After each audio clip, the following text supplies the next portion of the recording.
हे कृष्ण करुणा सिंधु दीनबंधु जगतपते गोपेश गोपी कांता राधा कांता नमस्तुते तत्पकचंगरांगी राधे वृंदावनेश्वरी वृषभानुसुते देवी प्रणमामि हरिप्रिया वाञ्छाकल्पतरुभ्यश्च कृपासिन्धुभ्य एव च पतितानां पावनेभ्यो वैष्णवभ्यो नमो नमः।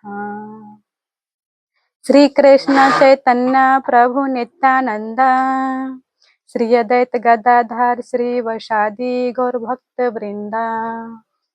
बोलिए प्रेम से श्यामा रामचंद्र की, अयोध्या राम लला के। जब मीराबाई अपने भाव से जगी, प्रभु के साथ विवाह हुआ स्वप्न में और प्रेम से जगी तो चिल्लाने लगी, कहाँ गयो हरि नेह लगाए, छोड़ गयो मोहे कौन भरोसे, प्रेम की बाती बनाए, विरह समुद्र में छारी गयो, नेह की नाव चलाए, मीराबाई भई बावरी तुम बिन रहो न जाए, कहाँ गयो चिल्लाने लगा, इधर उधर देखने लगा। तो दासी सब भागी भागी आई और देखा, क्या देखे, मीराबाई को पलंग पर बैठी हैं और जो पूरा श्रृंगार किए हुए हैं दुल्हन के रूप में। अब तो देख करके आश्चर्यचकित हो गया, कहा कि ये तो आज शाम में विवाह होगा और अभी पूरा श्रृंगार कर लिए हैं, दुल्हन के रूप में सजी हैं। दासी को समझ में नहीं आए, माता पिता को बुलाएं, चाचा चाची को बुलाएं और फिर जब माता आए तो देखा मीराबाई को, क्या कहें, कहा कि मीरा तू ये क्या कर ली है, आज शादी होगा, बारात आज शाम में आएगा, आज हमारी बेटी को शादी होगा, आज रात्रि में दुल्हन के रूप में सजेगा, तुम आज क्यों धारण कर ली है। नहीं नहीं, हमारा बेटी को तो आज रात्रि में शादी होगा। कहा कि माँ ये तुम्हारा नहीं, ये जो आप दिए हैं हमें, ये श्रृंगार, ये लहंगा मैं आपका नहीं पहनी हूँ। आप जो देख रहे हैं, जैसे पूरा हाथ कंगन पहने हुए हैं, चूड़ी पहने हैं, टीका लगाए हैं, वो नथ, वो मांग पट्टी, माथे पर सिंदूर, और क्या देखा, जो दुल्हा का रूप में जो बंधे होते हैं वो बंधे थे। और देख करके माँ ने बहुत आश्चर्य हो गया, कहा कि बेटी तूने क्या किया है, ये क्यों आज पहन ली। कहा कि माँ मैं आपका नहीं पहनी हूँ। माई रे मोहे सपनन में बरन गोपाल, माई रे मोहे सपनन में बरन गोपाल। कहा कि माँ तू कहती थी ना कि तुम्हारा कब विवाह हुआ, कब तुम्हारा मेहंदी लगा, कब हथलेवा हुआ, कब तुम्हारा सगाई हुआ, कब कन्यादान हुआ, कब हावरी हुआ, कब गठजोड़ हुआ। माँ आज मेरे ठाकुर जी ये विवाह को संपन्न कर दिए। माँ मैं आपका कुछ नहीं पहनी हूँ, जो आप चूड़ी देख रहे हैं, मांग में सिंदूर देख रहे हैं, ये लहंगा दिख रहे हैं, ये हम स्वयं से नहीं पहने हैं। हमारे प्रभु, हमारे गिरधर हमें विवाह करके गए हैं। माँ 56 कोटि जना पधार्यो, 56 कोटि जना पधार्यो, दुल्हन गिरधर लाल। काई करा और संग भावर, ए माई साचो पति नंदलाल। माँ अब हमें किसी के संग नहीं शादी करना है। मेरा तो पति गिरधर लाल है। मेरा बाई भई सुहागिन, भई सगाई हाल। देखो माँ, हमारे प्रभु हमारे गिरधर लाल ब्याह करके गए हैं, मैं अपने से नहीं किए हैं। माँ अभी तो विश्वास कर लो। वहां पर माँ है, पिताजी हैं, ताई हैं, ताऊ है, चाचा चाची जिसको कहते हैं, सभी वहां पर खड़े हैं और देख रहे हैं। सभी विह्वल हो गए और क्या कहने लगे। कहा कि माँ अब हमें दूसरा से शादी नहीं करनी है। तो फिर पिताजी ने क्या कहा। कहा कि बेटी तुम्हारा भाव सच्चा है। प्रणाम करने लगे पिताजी, चचा प्रणाम करने लगे, माताजी प्रणाम करने लगे मीरा को और कहा कि बेटी तुम्हारा भाव सच्चा है, तुम्हारा भक्ति सच्चा है, तू वास्तव में गिरधर के दुल्हन है, तो वास्तव में तुम्हारा पति गिरधर है। हम समझ नहीं पाए। हम कहते थे ये सारा खेल है, ये झूठ कह रही है, मीरा पागल है, मीरा पागल है। पर नहीं, मैं आज समझ पाई हूँ।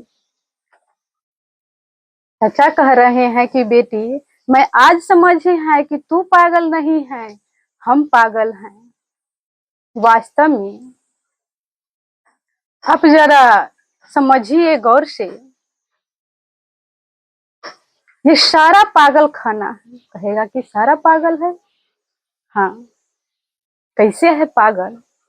ये सारा पागल खाना है, ये सारा पागल खाना है, यहाँ पागल आते जाते हैं, यहाँ पागल आते जाते हैं। कोई पागल बेटे नारी का, कोई पागल धन दौलत का, सच्चा पागल वही है जो पागल बांके बिहारी का। सच्चा पागल कौन है। जो पागल बांके बिहारी का। वही कह रहे हैं कि बेटी हम पागल हैं, तू पागल नहीं है।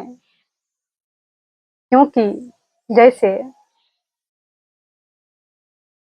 शराब 2 आदमी पीते हैं, कहेगा कि शराब 2 आदमी पीते हैं। हाँ, एक संसारी मनुष्य शराब पीते हैं और एक प्रभु का भक्त पीते हैं, जो राम रस पीते हैं, राम रस रूपी भक्ति रूपी शराब पीते हैं। तो दोनों में क्या फर्क है। जो संसारी मनुष्य शराब पीते हैं तो कहाँ गिरते हैं, नाली में गिरते हैं। और भक्ति जो भक्त हैं वो शराब पीते हैं तो वो कहाँ गिरते हैं, प्रभु के चरणों में गिरते हैं वो भक्त। तो आप ऐसे समझिए कि वो संसारी मनुष्य शराब पी रहे हैं और उसका मृत्यु भी होगा तो कहाँ जाएगा, कहाँ गिरेगा, 84 लाख योनि में जाएगा, नरक में गिरेगा। और भक्त प्रभु के चरणों में जाएगा। यही दोनों में फर्क है। इसीलिए आज माता पिता सभी रो रहे हैं कि बेटी तुम्हारा भाव सत्य है, तुम वास्तव में गिरधर के पत्नी हो, गिरधर के दुल्हन हो। बहुत खुशी हो रहा है और आंख में आंसू भरे हुए हैं। वास्तव में तेरे पति गोपाल हैं। चाचा कह रहे हैं कि बेटी हम तो कभी कभी सोचते थे कि रतन सिंह के एक ही संतान हुई हैं, एक ही संतान है अगर पुत्र होता तो अच्छा रहते। किसी का भी इच्छा होते हैं कि कुल में एक पुत्र रहे, पर आज हम धन्य हो गए। तुम जैसा पुत्री पाकर के हम धन्य हैं। हम तो भजन नहीं किए, हम तो भक्ति नहीं किए, पर तुम जैसा बेटी पाकर के आज हम धन्य हो गए। बेटी का जो पति होता है वो तो जमाई लगते हैं, और तुम्हारा पति गिरधर है। आज हम लोगों का गिरधर जमाई है। प्रभु हम लोगों का जमाई हो गए, इस मीरता का जमाई है। बहुत खुशी हो रहे हैं। तो फिर मीरा ने कहा कि पिताजी, आप तो हमारे भाव को समझ गए, हम तो झूठ नहीं बोल रहे हैं, अब तो आप समझ गए। कहा कि हाँ, तो पिताजी अब तो आप हमारा शादी को छुड़वा दीजिए। क्यों शादी हम करेंगे? नहीं, हम शादी करेंगे, अब छुड़वा दीजिए। उस समय कहे हैं मीरा के चाचा ने अपने पाग उतार करके और मीरा के चरणों में रख दिए और रोने लगे। कहा, बेटी, चित्तौड़ से बारात चल चुके हैं। हम लोगों के मालूम है कि आज 12 बजे तक दोपहर में बारात आ जाएंगे। भोजराज के माथे पर सेहरा लगा चुके हैं। अगर हम मना करेंगे तो राणा सिंह अपना बहुत बड़ा अपमान मानेंगे, बहुत बड़ा अपमान मानेंगे, और अपना क्रोध में आकर के अपने कमर से कटार निकाल लेंगे, तलवार निकालेंगे। तो जब चित्तौड़ का तलवार निकलेगा तो फिर मीरता से भी निकलेगा, और जब दोनों पक्ष से निकलेगा, कितना नरसंहार होगा पुत्री, कितना माता के गोद उजरेगा, कितना सुहागिन उजरेगा। सुहाग उजड़ जाएगा बेटी, कलंक लगेगा। कहेगा कि एक मीरा के लिए कितना का संहार हुआ, कितना मृत्यु हुआ। बेटी, हाहाकार मच जाएगा। उस समय हाथ जोड़ करके मीरा के चरणों में और रोने लगे। पिताजी, चाचा रोने लगे। उस समय मीरा ने भाग को उठाए, कहा कि पिताजी, ये मीरा आपको कष्ट नहीं देगी, ये मीरा आपको कष्ट नहीं देगी। अपना सोचिए, ये बेटी जो आपके हैं, ये तो प्रभु का शरीर है, प्रभु ने इसको वरण कर चुके हैं, चाहे जहां ले जाए। पिता कहें कि पुत्री, ये शरीर है तुम्हारा, तू ये मानो प्रभु शादी कर करके और तुम्हें चित्तौड़ ले जा रहे हैं। कहा कि जी पिताजी, ये तो मिट्टी का शरीर है, एक न एक दिन तो इसे मिट्टी में मिलना है। हमें प्रभु जहां रखे। इसी तरह से बहुत मीरा भी रो रहे हैं, माता पिता भी रो रहे हैं, और फिर चले गए। थोड़ी देर में बारात आ गया, शहनाई बजने लगा, सब तैयार होने लगा, बहुत खुशी मना रहे हैं। मंडप में पहुंचे भोजराज, फिर मीरा को तैयार करके और दासी सब माँ मंडप में ले गई। मीरा अकेली नहीं गई, अपने गोद में प्रभु को लेकर के गए, और फिर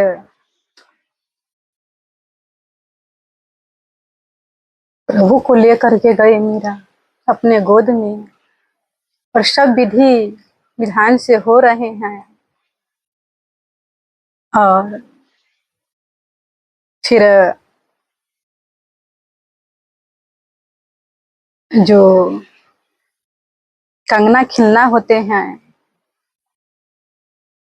पानी ग्रहण, वो करने लगे। तो फिर पानी ग्रहण जब करने के लिए आया तो भोजराज को बहुत संकट हुई, क्योंकि भोजराज तो प्रतिज्ञा कर लिए हैं कि हम कभी मीरा को स्पर्श नहीं करेंगे। तब तो हाथ में हाथ धरना पड़ेगा। तो बहुत संकट हुए, कहे कि अब हम क्या करें। तो फिर मीरा को प्रेरणा मिला। तो मीरा गिरधर के ऊपर अपने हाथ रखे और भोजराज गिरधर को हाथ से नीचे रख दिए, प्रभु के हाथ से नीचे। काम बन गया। और फिर पानी ग्रहण हो गया और कंगना खिलना आया। एक पात्र में दूध रख के, चंदन रख के, सब कुछ, और उसमें औंठी रखे, ढूंढने लगे। भोजराज बहुत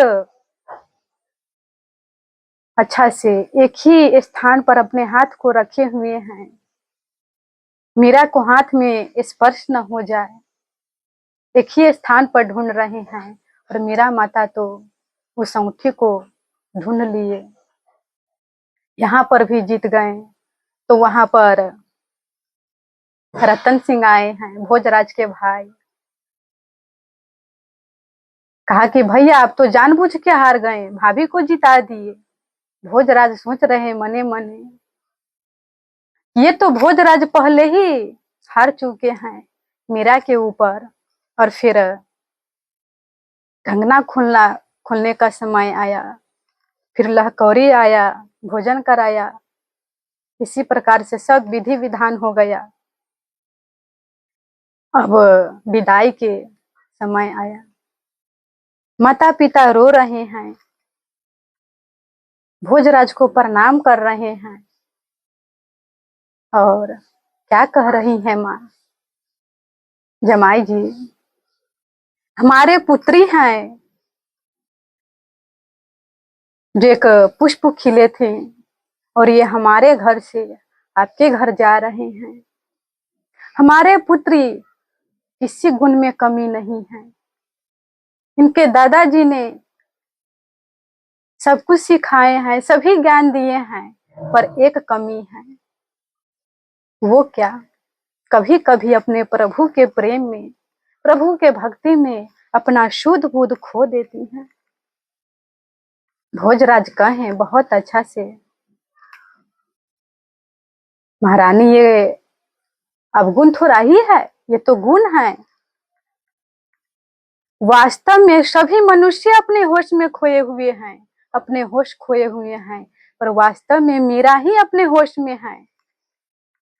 क्या कहते हैं, मोहनि सा सब शोभनिहारा, देखहि स्वप्न अनेक प्रकारा। मोहनिशा सब शोभनिहारा, देखहि स्वप्न अनेक प्रकारा। सभी मोहनिशा में सोए हुए हैं, पर वास्तव में जागा हुआ कौन है? तो जागा मीरा है। ये होश में नहीं है। जैसे सिनेमा घर में जो चलचित्र चलता है तो उसमें पिक्चर दिखाया जाता है। कोई राजा होते हैं, कोई भिखारी है, कोई चोर बनते हैं, कोई सेठ हैं। सभी अपना अपना लीला के अनुसार करते हैं। तो अगर उस चलचित्र में कोई राजा है तो वो मर जाते हैं, तो क्या हम भोज भात करते हैं? नहीं करते हैं। सूतक मनाते हैं? नहीं मनाते। अगर भिखारी को धन मिल जाए तो हम धनवान हो जाएंगे?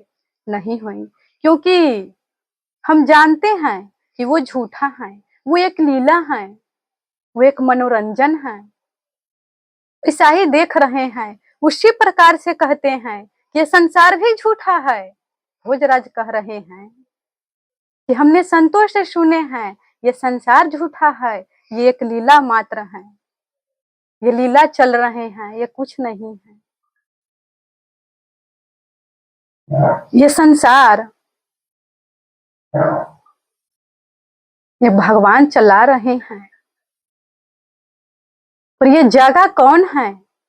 जगह वही है जो प्रभु का भजन भक्ति करते हैं, प्रभु के प्रेम करते हैं। जैसे गीता में है, या निशा सर्वभूतानां तस्यां जागर्ति संयमी, यस्यां जागर्ति भूतानि सा निशा पश्यते मुनिः। कि जो सब जीव के लिए दिन है, जो सब जीव के लिए दिन है, वो संत के लिए रात्रि है। और जो संत के लिए दिन है, वो सब जीव के लिए रात्रि है। ऐसा क्यों? ऐसा इसलिए बताए हैं कि जैसे सभी मनुष्य खाते हैं, पीते हैं, सोते हैं, भोग भोगते हैं, केवल अपना मनोरंजन में जी रहे हैं। पर संत क्या करते हैं? इसलिए नहीं जी रहे हैं। प्रभु को पूजा पाठ नेम व्रत अपना माला जपते हैं। और संसारी मनुष्य इनसे सोए हुए हैं। इसीलिए कहे हैं कि जो जागे हैं, संसारी भोग वासना से जो जागे हैं, वही वास्तव में जागे हुए हैं। भोजराज कह रहे हैं कि वास्तव में मेरा ही जगी है, मेरा ही होश में है। ये सारा मनुष्य, सारा संसार बेहोश में है। जो जान गया है प्रभु का भजन भक्ति, ये संसार क्या है, शरीर क्या है, वही जागा है। फिर कहा कि हमसे जितना होगा हम उतना साथ देंगे। और वहां से मीरा के माँ मीरा को विदा किए, पालकी में बैठा करके।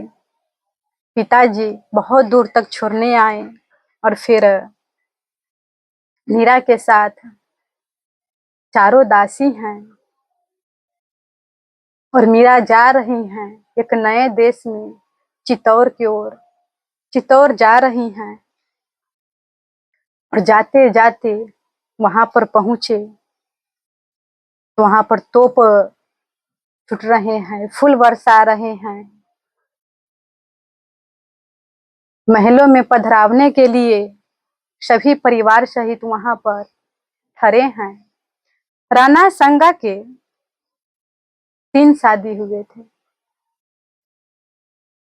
जो बड़ी रानी है वो धानाबाई है, उनसे छोटी राजमाता पवार है, और जो सबसे छोटी हैं करमैती बाई है।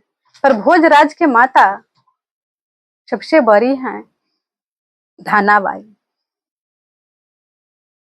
तो तीनों रानी वहां पर ठहरे हैं। मीरा के ननद उदाबाई भी वहां पर हैं।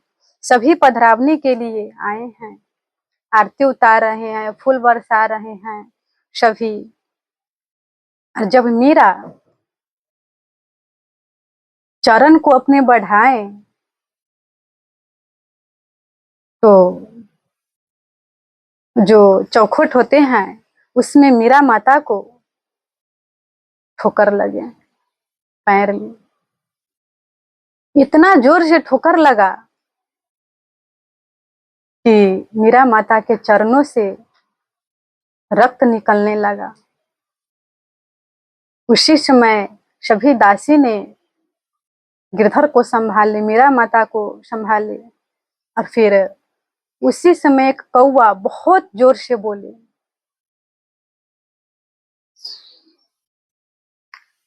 कौवा बोला उस समय धनाबाई कहा कि अपशगुन हुआ। जो मंगल के कार्य में कौवा बोलते हैं ये अपशगुन है। फिर भोजराज कहा कि माँ क्या अपशगुन, कुछ नहीं हुआ। फिर उस समय मीराबाई महल में पधारे और महल में आए और फिर सभी मुंह देखने के लिए आ रहे हैं मीरा माता को। तो देखते हैं तो क्या कहते हैं कि धनाबाई कहाँ से ऐसे बहुरिया लाई है, इतना सुंदर। 100 साल के बूढ़ी माता कहती है कि हमने आज तक कभी नहीं देखी इतना सुंदर, लगते हैं कि साक्षात वैकुंठ से लक्ष्मी माता आ गई हैं। धनाबाई को सब बहुत अच्छा से कहते हैं कि हमने आज तक नहीं देखे। और फिर इसी तरह से भर दिन मुंह दिखाया। शाम हुआ, फिर उदाबाई ने मीराबाई को एक बहुत सुंदर से कक्ष को सजाए हुए थे फूलों से, और उसी कक्ष में, उसी महल में मीरा को ले गए और उस कक्ष में रख दी। थोड़ा देर के बाद में भोजराज आया। जब भोजराज आए तो मीरा सहम करके खड़ी हो गई, डर गई। फिर भोजराज ने कहे कि देवी आप डरो ना, हमारा प्रण याद है। मीरा कहा महाराज आपको प्रणाम है। कहा कि देवी हमारा प्रण याद है, तुम डरो ना, हम जानते हूँ। कहा कि हम जानते हैं आप हमारे आराध्या हैं, आप हमारे आराध्या हैं। हम अगर नहीं आएंगे तो ये बात बाहर फैल जाएंगे, बाहर पता लग जाएगा तो फिर बहुत अशांति फैल जाएगा, न जाने क्या क्या कहने लगेगा आपको। इसीलिए हमें तो इसी कक्ष में रहना होगा। हम आपको साथ दिए हैं पर आपको भी हमको साथ देना होगा, नहीं तो ये बात आगे चला जाएगा, सभी जान जाएंगे। तो फिर मीरा माता ने कहे कि आप सोइएगा, हम अपने गिरधर को नीचे कर देते हैं। कहा कि नहीं नहीं देवी, ये शैया आपके लिए और आपके गिरधर के लिए है, ये हमारे लिए नहीं है। और भोजराज ने उसी समय अपने बिस्तर लेकर के उस कक्ष के एक कोने में चले गए सोने के लिए, और उस सैया पर मीराबाई और अपने गिरधर को लेकर के सोए हुए हैं। उधर दासी सो गए, उधर भोजराज सो गए। और जब आधा रात्रि हुआ तो फिर मीराबाई का एक भाव जगा। एक भाव क्या हुआ, पहली बार तो पहली रात्रि विवाह का पति के मुख दर्शन होता है तो कुछ न कुछ भेंट देते हैं, तो क्या हमारा पति नहीं देंगे? हमारा पति तो गिरधर है, अवश्य देगा। तो जैसे कहे हैं शिव जी ने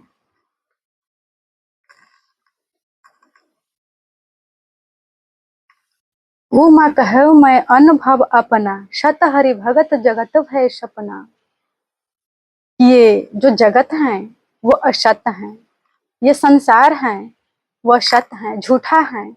संसार से जुड़ा हुआ सभी असत्य हैं, सभी झूठा है। पर सत्य कौन है? सत्य एक प्रभु है। सत्यम परम धीमहि, भागवत में कहा है सच्चिदानंद रूपाय विष्पत्त्यादि हेतवे तापत्र विनाशाय श्री कृष्ण वयम नमः। सच्चिदानंद रूपाय एक सत्य प्रभु है और एक सत्य प्रभु है। तो प्रभु से जुड़े हुए सभी सत्य हैं। तो जैसे मनुष्य स्वप्न देखता है और जागने के बाद झूठा हो जाता है, पर मीराबाई प्रभु से जुड़े हैं प्रभु के स्वप्न में, तो वो स्वप्न भी सत्य है। जैसे विवाह के पहले जब विवाह हुआ प्रभु के साथ स्वप्न में, तो क्या वो हार, वो लहंगा, वो गठजोड़, सिंदूर था कि नहीं? वो सारा चीज था। उसी प्रकार से आज मीराबाई को भाव हो रहा है कि क्या हमारे पति मुख दिखाई नहीं देंगे, आज दर्शन नहीं देंगे, और ऐसा भाव सोचते सोचते सो गए।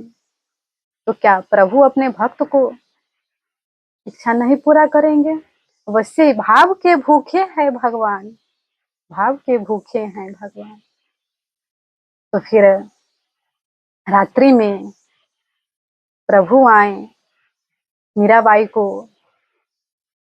मुख देख रहे हैं, और फिर एक हीरे का हार भेंट दिया मीराबाई को,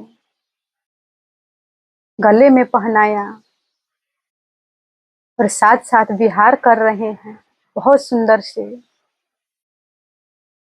जब सुबह हुए, आंखें खुला तो फिर वहां पर नहीं थी। तो फिर मीराबाई विह्वल हो गया और प्रेम में पुकारने लगे, मारो गिरधर, मारो गिरधर, कहाँ गए हो, हमारो गिरधर। तो जब ऐसा पुकार रहे थे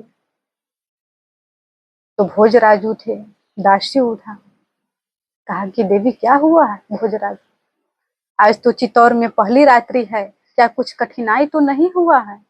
कहा कि नहीं नहीं महाराज, कुछ नहीं हुआ है। तो इतना विह्वल क्यों है, इतना विह्वल क्यों है, भोजराज पूछ रहे हैं। कहा कि नहीं नहीं ऐसे कुछ नहीं हुआ है। तो फिर ऐसा क्यों? कहा कि ये तो अपना अनुभव नहीं बताना चाहिए, फिर भी मैं आपको बताऊंगी। अब तो हमारे मित्र हैं, मीराबाई कर, अब तो हमारे मित्र हैं, इसीलिए हम बता रहे हैं आपको। प्रभु आए थे आज रात्रि में। देवी ऐसा भी होता है, प्रभु दर्शन देते हैं? हाँ महाराज, ऐसे तो निरंतर देते थे, पर शादी से पहले कुछ ज्यादा ही कृपा करते हैं। शादी के एक दिन पहले हमारे प्रभु ने, हमारे गिरधर ने हमें ब्याह करके गए हैं। और ये जो आप देख रहे हैं, ये लहंगा है, ये हार है, ये कंगना है, ये सभी हमारे प्रभु का है। कहा कि देवी ऐसा भी है, हम तो सोच रहे थे कि जो यहाँ से गया है वही पहना है। नहीं नहीं महाराज, जो यहाँ से गए थे वो तो सारा रखा हुआ एक संदूक में।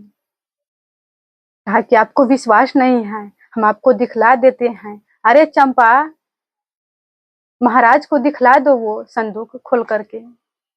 उसी समय चंपा ने उस संदूक के खोला तो देखा, तो वास्तव में वो लहंगा, जितना भी श्रृंगार सब थे, वो सभी जैसा के तैसा है, वैसा ही है, तय भी नहीं खुला है।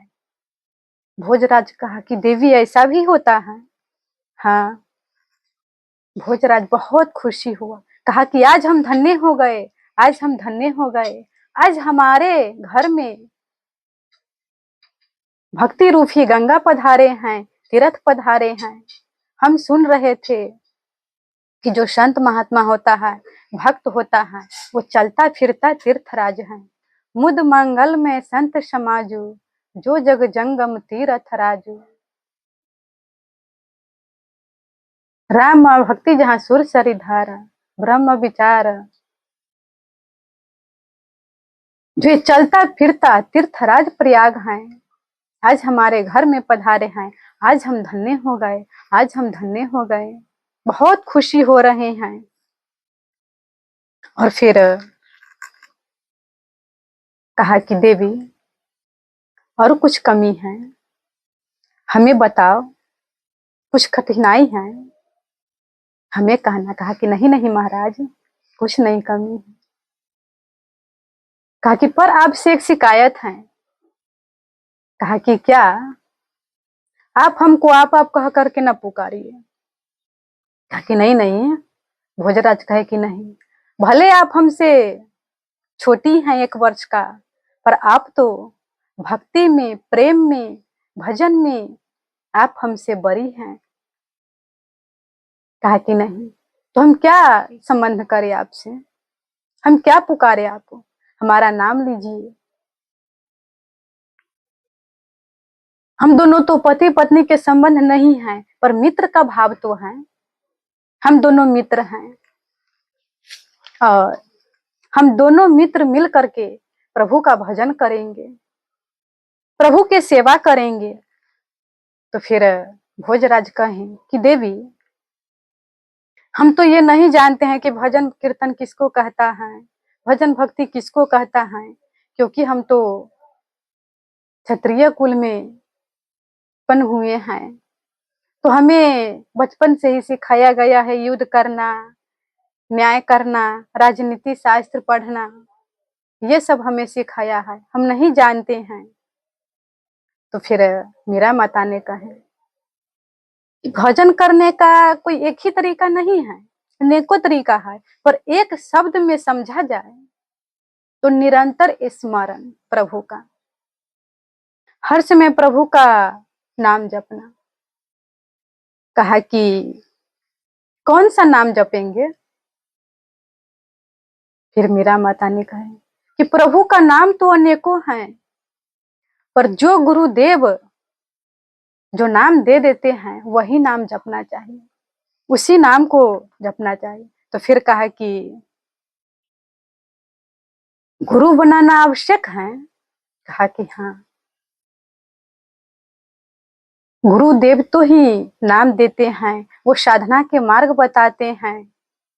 तो साधना के मार्ग बताने से क्या होता है? तो साधना के मार्ग बताते हैं, उस साधना पर चलते हैं, उस साधना का फल क्या होता है? उस साधना का फल ये है कि प्रभु में आसक्त हो जाना और संसार से आसक्ति छूट करके प्रभु में आसक्ति हो जाते हैं। तो फिर जब प्रभु में आसक्ति हो जाता है तो प्रभु इतना विह्वल होकर के प्रभु को पुकारने लगते हैं, तो प्रभु मिल जाते हैं। तो देवी, अगर प्रभु में आसक्ति न हो और कोई मार्ग है प्रभु को प्राप्त करने के लिए? कहा कि अगर प्रभु में आसक्ति न हो तो भक्त में आसक्ति हो जाए। कहा कि भक्त में आसक्ति हो जाए तो काम बन जाएगा? कहा कि हाँ, प्रभु मिल जाएगा। हाँ, तब तो भोजराज का काम बन गया, तब तो भोजराज का काम बन गया। कहा कि ये कैसे? कहा कि ये बतलाओ, भक्त में आसक्ति होने से प्रभु मिल जाएगा? हाँ, तो हम आप में आसक्त हो गए हैं, आप अन्यथा न लेना, हम गलत भाव से नहीं कह रहे हैं।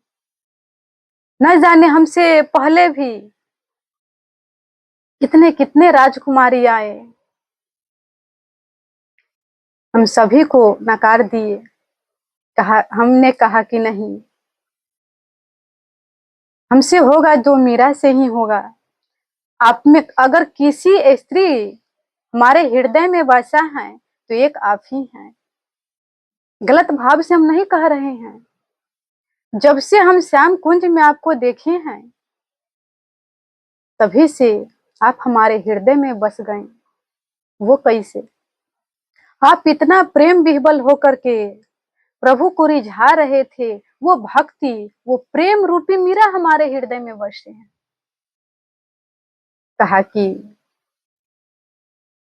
तो भक्त में आसक्त होने से तो प्रभु मिल जाते हैं, पर हम भक्त कहाँ, वो तो हम नहीं जानते हैं, आप भक्त हो कि न हो।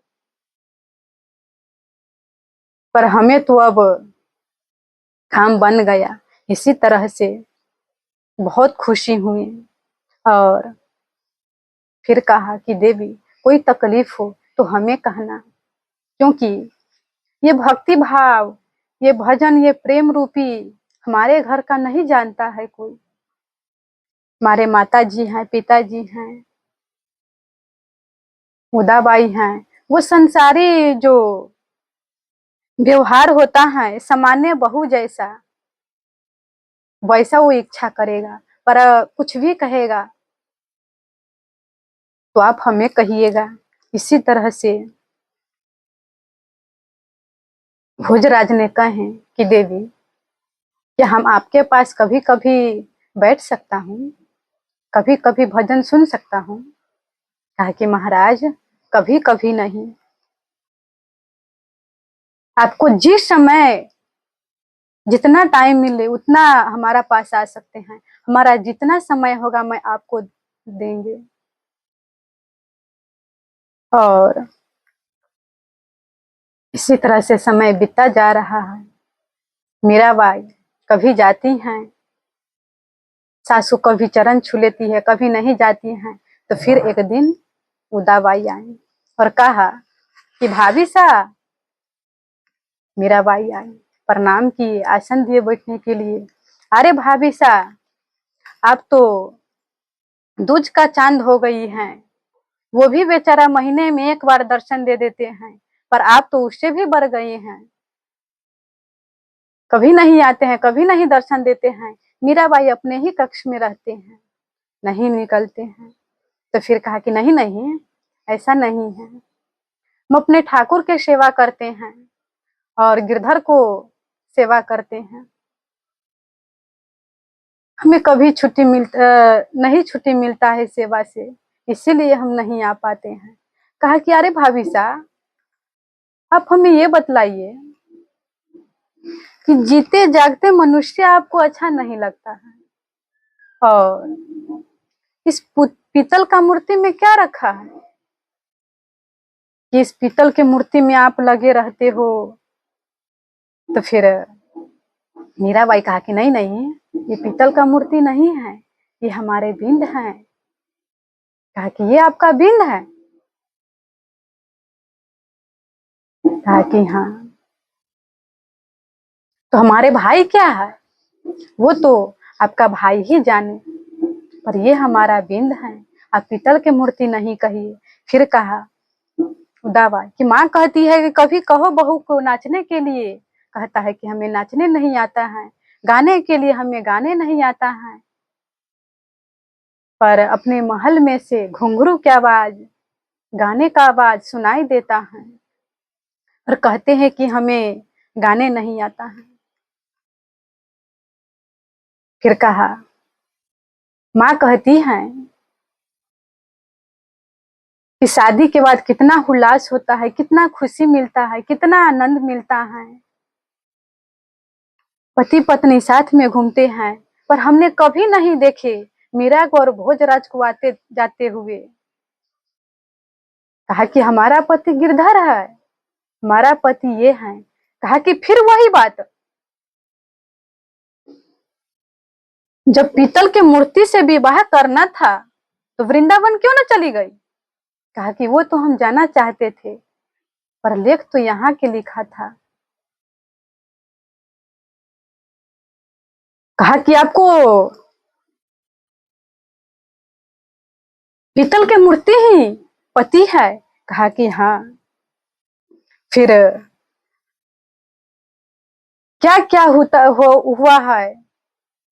उदा कह रही हैं कि अभी महीना भी नहीं हुआ, एक महीना भी नहीं हुआ, और न जाने क्या क्या होने लगा। हमारे भाई हमारे साथ हंसते थे, बोलते थे, खाते थे, पर अब कुछ नहीं करते हैं। जब सामने में बैठते हैं तो हंसते भी है तो लगते हैं कि झूठा हंसी हंस रहे हैं, और कुछ बोलते भी नहीं हैं, आंख में आंसू भरा हुआ रहते हैं। तो फिर न जाने क्या बोलते बोलते वो दावाई माँ के पास गई और कहा कि माँ, मीरा कहती है, भाभी सा कहती है कि हमारा पति गिरधर नहीं, हमारा पति भोज नहीं है। भैया दिया कहते हैं हमारा पति पीतल का मूर्ति है। कहा कि यार ऐसा बात है? हाँ। दासी कहती है कि मीरा रहती है अलग कक्ष में और भोज अलग रहते हैं। कहा कि अरे ऐसा बात है, हमें तो कुछ नहीं बताया भोज। हमें कुछ नहीं बताया है। बुलाओ भोज को। फिर शाम में भोजराज को बुलाएं। और बुलाया तो भोज नीचा मुड़ी गारे हैं। कहा कि बेटा, क्या बहू तुम्हें ध्यान नहीं देती है? ध्यान न रखती है? नहीं माँ, रखती है। क्या वो अलग रहती है, तुम अलग रहती है? नहीं माँ, तुमको पति नहीं मानते हैं? मानते हैं माँ। फिर कहा कि नहीं, तुम झूठ बोलते हो। तो फिर कहा वो तो पीतल को अपने पति मानती है। माँ, बुआ तो पहले ही कह दिए हैं कि मेरा भक्त है, गिरधर को पति मानते हैं। अरे भक्त का मतलब हुआ कि पूजा पाठ करता है, नेम व्रत करता है, कि अपने पति को पति नहीं माने, सास को सास नहीं माने, ससुर को ससुर नहीं माने। भक्त का मतलब यह है, त्याग दो इस स्त्री को, चित्तौड़ से निकाल दो इसको, निकालो इसको। कहा कि नहीं नहीं माँ, ऐसे नहीं कहिए, मेरा भक्त है। आप समझिए कि तीर्थ में बहुत दूर जाना पड़ता है। कोई प्रयागराज जाते हैं, कोई कहीं जाते हैं, पर हमारे घर में ही ये गंगा जी आए हैं, भक्ति रूपी गंगा। जब माँ ने अपने पुत्र को ऐसा वाणी सुना तो फिर माँ कहा कि पुत्र, तुम्हारा कितना बड़ा दिल है, अभी तो तुम्हारा 16 वर्ष का उम्र है, पर तेरा क्या होगा पुत्र? कहा कि तेरा क्या होगा? तो फिर कहा अच्छा, मीरा को रहने दो, राणा को तो कितना कितना शादी होते हैं, दूसरा शादी कर लो, बहुत अच्छा, तुम्हारे लिए तो कितना कितना स्त्री मिल जाएंगे, दूसरा शादी कर लो। कहा कि नहीं नहीं माँ, जब गंगा जल से आचमन कर लेने के बाद क्या कोई मुरी के पानी से आचमन कर सकता है? नहीं माँ, मीरा के साथ हमें गठजोड़ हो गया है, अब हमें किसी और के साथ नहीं करना है। मीरा भक्त हैं, गिरधर को पति मानती हैं, रहने दो। फिर इसी तरह से अब क्या करे, जब पुत्र ही, तो फिर धीरे धीरे समय बीत रहा है और गणगौर का समय आया। गणगौर पूजन, जैसे यहाँ पर करवा चौथ पूजन होता है, सभी माता सब व्रत करते हैं, तो राजस्थान में गणगौर पूजन होता है अपने पति के लंबी आयु के लिए। खेलन दे गणगौर म्यारो पूजन दे गणगौर, खेलन दे गणगौर मारो पूजन दे गणगौर, के दिन रहे गणगौर के दिन रहे चाव, 16 दिन रहे गणगौर 7वां दिन रहे चाव। और माँ ने फिर उदाबाई को भेजे और कहा कि कहो बहू के 5 बजे पूजन के लिए आएगा, 5 बजे पूजन के लिए आएगा। तो फिर उदाबाई ने गए और कहा कि भाभी सा, फिर प्रणाम किए मीराबाई। कहा कि माँ ने बुलाया है, गणगौर पूजन है, देवी पूजन है, 5 बजे, 5 बजे आ जाना। तो फिर कहा कि 5 बजे तो हमारा ठाकुर सेवा रहता है,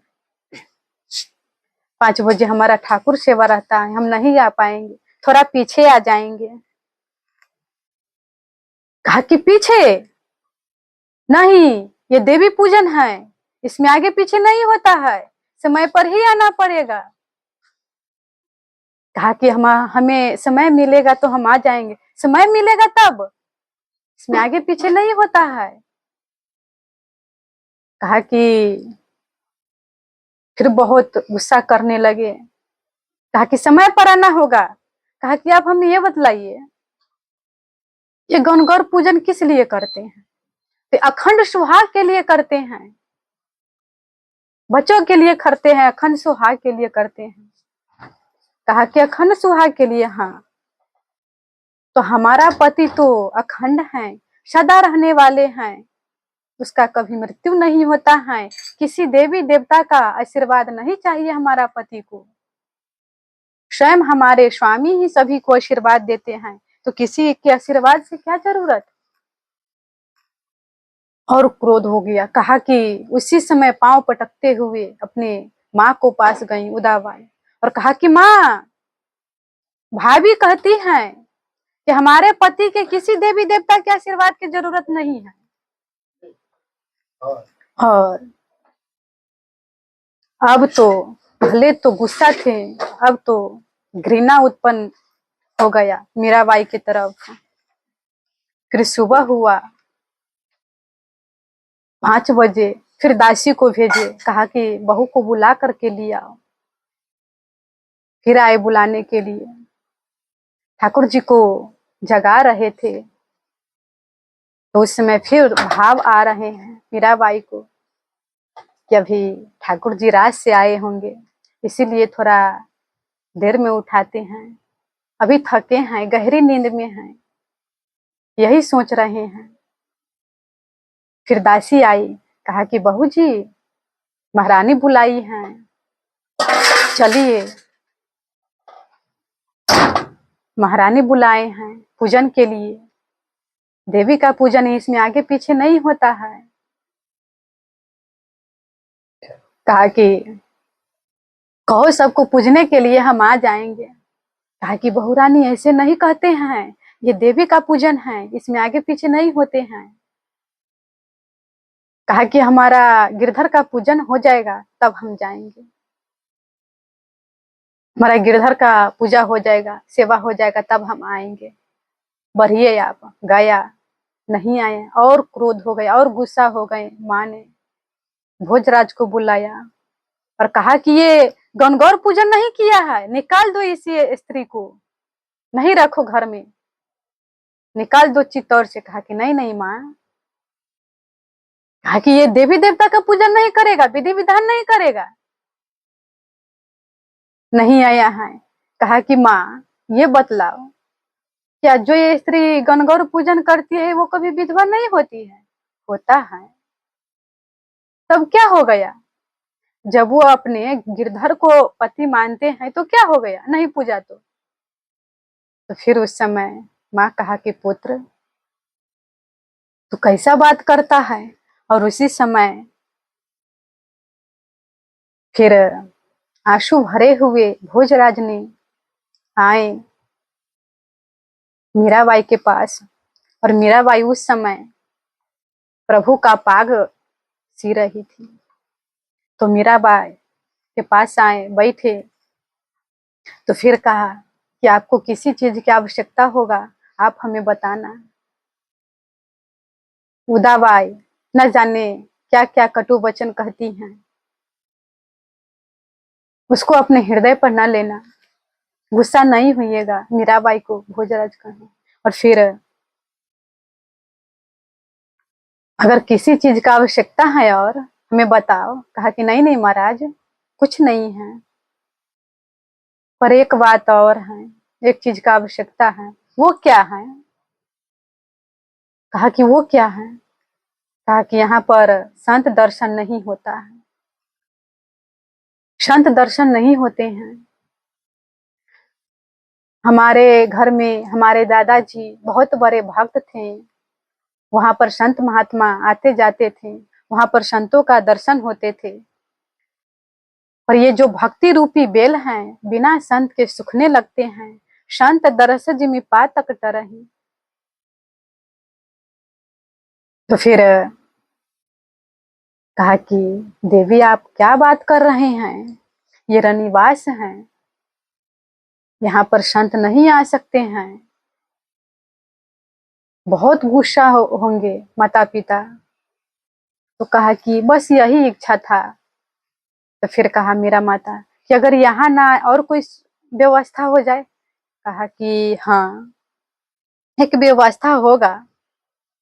एक कुंभ श्याम का मंदिर है घर से थोड़ा दूर में, तो कुंभ श्याम के मंदिर के पास ही एक मंदिर बनवा देते हैं, और वहीं पर आप कभी कभी जा करके पूजन करिएगा, उसमें ठाकुर जी को रख देंगे और उस जो कुंभ श्याम का मंदिर है उसमें संत महात्मा आते जाते रहते हैं, वहां पर आपका दर्शन हो जाएगा।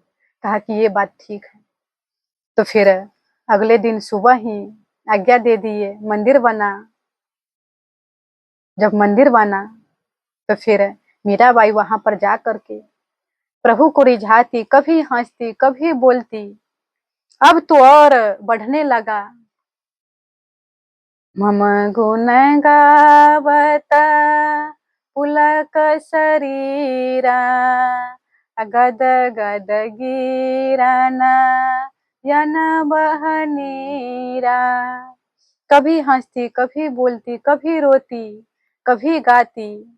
और जब नाचते तो फिर सबसे छोटा जो देवर थे राणा विक्रम, वो क्रोधित हुए। वो अपने माँ को कहे कि माँ, ये मिरतरी वहां पर नाच रही है, वहां पर देखो। बहू ऐसा क्या करती है? तो फिर सास अपने पति को कहे कि महाराज देखिए वो मिरतरी वहां पर नाच रही है। मीराबाई को कह रहे हैं कैसे नाचेगी, बुलाओ उसको। तो फिर ससुर कितना अच्छा से कहते हैं मीराबाई को, कहा कि देवी वो बहू है, वो प्रभु को भक्त हैं, प्रभु को प्रेम में रिझा रहे हैं, भजन गा रहे हैं। हम इतना सुने हैं, हमारा भी मन होता है देखने जाने के लिए, पर हमारा साथ तो ऐसा रिश्ता है, पर हम नहीं जा सकते हैं। हम ससुर हैं, न तो हमारा भी मन होता है कि हम एक बार उस भक्त को दर्शन कर ले, पर आप तो सास हैं, आप तो जा सकती हैं, आप भी जाओ, थोड़ा भजन कर लो, थोड़ा प्रभु का कीर्तन कर लो। कहा कि लो, अब ये भी उसी को पार्टी ले रहे हैं, उसी को कहते हैं कि तू भी नाच लो। और फिर और इसी तरह से मीरा ने बहुत अच्छा से प्रभु को रिझा रहे हैं।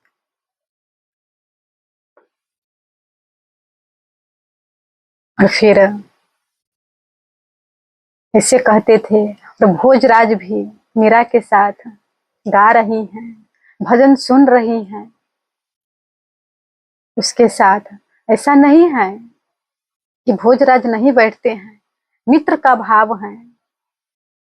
जैसे मित्र रहते हैं, हंसते हैं, बोलते हैं, खाते हैं, घूमते हैं, उसी प्रकार से एक बार क्या हुआ, भोजराज और मीराबाई रात्रि में प्रभु को भोग लगाए, प्रसाद पाए और प्रसाद पा करके छत पर गए।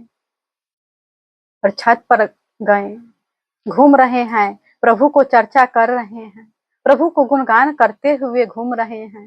तो उसी समय एक पपीहा बोला। तो पपीहा की आवाज सुने मीरा माता ने, तो सुन करके मीराबाई उस भाव में खो गया और कहने लगे कि काहे मचावत शोर, पपीहा तू काहे मचावत शोर, मैं जानी मेरे प्रियतम आए, मैं जानी मेरे प्रियतम आए, हर्ष भयो अति भोर, हर्ष भयो अति मोर। और उस भाव में खो गए। ऐसा लगा कि मीराबाई किसी के साथ घूम रहा है।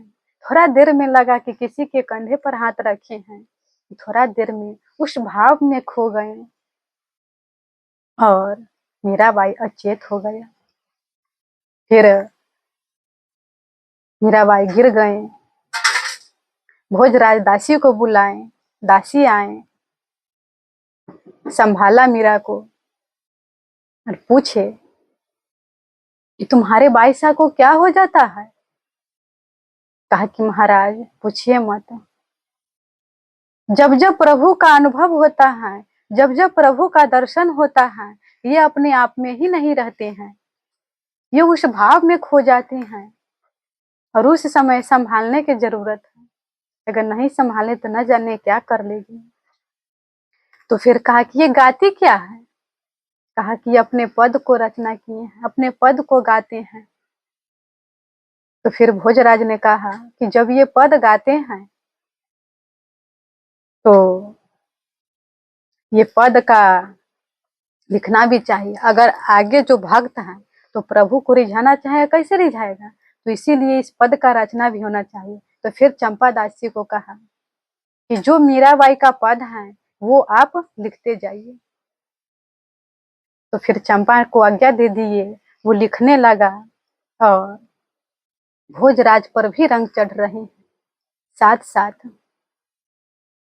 और भोजराज तिलक कर रहे हैं, कंठी पहन रहे हैं, सदा भोजन कर रहे हैं, नाम जप रहे हैं।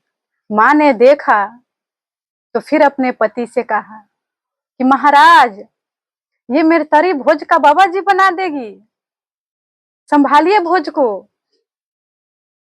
क्या हमारे घर में आज तक कोई तिलक किया था, कोई कंठी पहने थे, और ये मेरे तरी इसको कंठी पहना दिए, तिलक लगा दिए, संभालो इसको, बाबा जी बन जाएंगे। फिर कहा कि महारानी, क्या राजा भक्त नहीं होते हैं?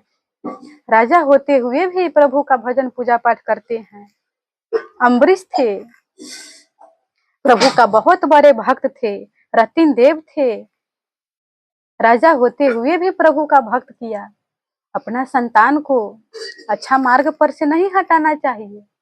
और अच्छा है, प्रभु का भजन पूजा पाठ कर रहे हैं, यही एक पिता का धर्म है। ऐसा नहीं कि केवल संसार में ही लगाना, माता पिता बालक ही बुलावही, उदर भरे सोई धर्म सिखावही। कहा कि नहीं नहीं, हमारा पुत्र अच्छा मार्ग पर जा रहा है, प्रभु का भजन भक्ति कर रहा है। इसी तरह से सभी माता पिता को अपने पुत्र को, पुत्री को प्रभु के भक्ति में लगाना चाहिए। बोलिए श्यावर रामचंद्र की, अयोध्या राम लला की, पवन सुत हनुमान की, गंगा मैया की, धरती मैया की, अपने अपने गुरु महाराज की। जय जय सीता।